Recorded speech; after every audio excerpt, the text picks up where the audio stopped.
Je dirais que je suis très fière d'être femme. Parce que les femmes sont très fortes. Elles ont beaucoup de potentialité. On est en même temps mère, épouse. On travaille pour subvenir aux besoins de notre famille. Et en plus de ça, nous faisons tout pour garder notre féminité. Nous avons déjà un slogan qui dit to put women's rights at the heart of everything we do. Pour moi, cela veut dire tout simplement que quand on pense développement, que ce soit développement social ou développement institutionnel, il va falloir que ces deux parties de la planète travaillent ensemble. Il va falloir tirer avantage de cette diversité. Oxfam se distingue vraiment, on sent la sensibilité par rapport à la condition de la femme. Par contre, au sein de l'organisation, malheureusement, cela ne se reflète peut-être pas assez. What I know is in Oxfam, women hold very, very high positions. There are a number of executive directors of affiliates who are women. The executive director of Oxfam International is a woman. There are regional directors who are women. There are vice presidents who are women in Oxfam, for instance, in Oxfam America. Program directors in Oxfam GB, international program directors and so forth. On a quand même une organisation qui demande beaucoup. Parfois c'est difficile à gérer, mais en même temps on est dans une organisation qui offre tout pour que les femmes puissent s'épanouir professionnellement. Je veux dire qu'on a quand même des systèmes et des procédures qui permettent de bien gérer sa carrière tout en gérant les contraintes physiologiques liées au statut de femme. La première fois où j'ai dû voyager au Mali, j'ai laissé mon bébé de 3 mois à Dakar.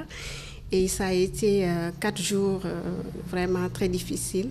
Trouver un équilibre satisfaisant entre vie professionnelle et vie personnelle est un défi permanent.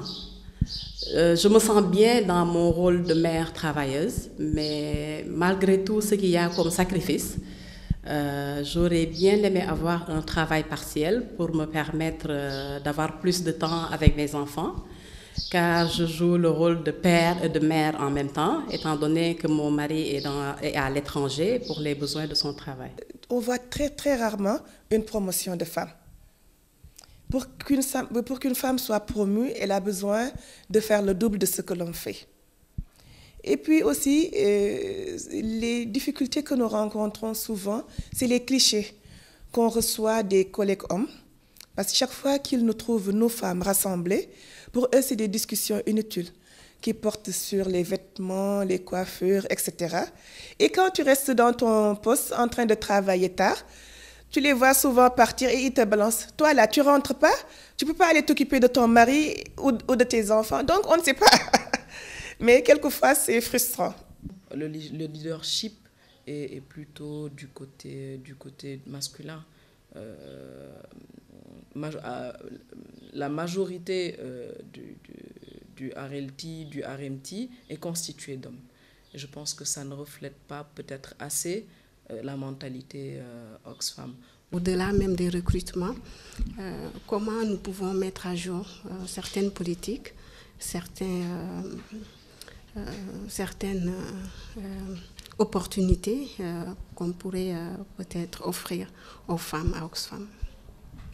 Elles ont juste besoin d'utiliser les systèmes qui sont en place, c'est-à-dire les plans de développement personnel, les opportunités de détachement et puis aussi les opportunités de shadowing. Favoriser la promotion interne des femmes par l'appui, notamment les formations, pour qu'elles puissent accéder à certains postes de responsabilité. Parce que ce qui nous manque au niveau de Oxfam America, c'est vraiment cet aspect formation. En août 2013, au sortir de ma première réunion du leadership régional, il y a eu un ensemble d'initiatives qui ont été adoptées, dont l'une qui porte sur le développement du leadership féminin au sein de l'organisation. Ce que nous voulons créer, c'est de pouvoir tout simplement mettre l'accent sur le recrutement de cadres féminins, le développement et la promotion de cadres féminins, de manière à faire en sorte que les grands équilibres à travers tous les échelons de notre institution puissent être le plus équilibrés possible en matière de genre. Nous sommes encore dans une société machiste, donc beaucoup de choses ne sont pas encore tolérées pour une femme, alors que ça ne devrait pas être le cas. Donc je pense qu'elles doivent davantage être concentrées sur leurs objectifs, sur leur envie de faire, de bien faire et de pousser nos sociétés à l'avant. I sincerely believe they are very hardworking and they are very caring and supportive to their staff. They are also very supportive to their families. So generally I think they are doing well, they are trying, and I consider them as really great women who can be good agents of change.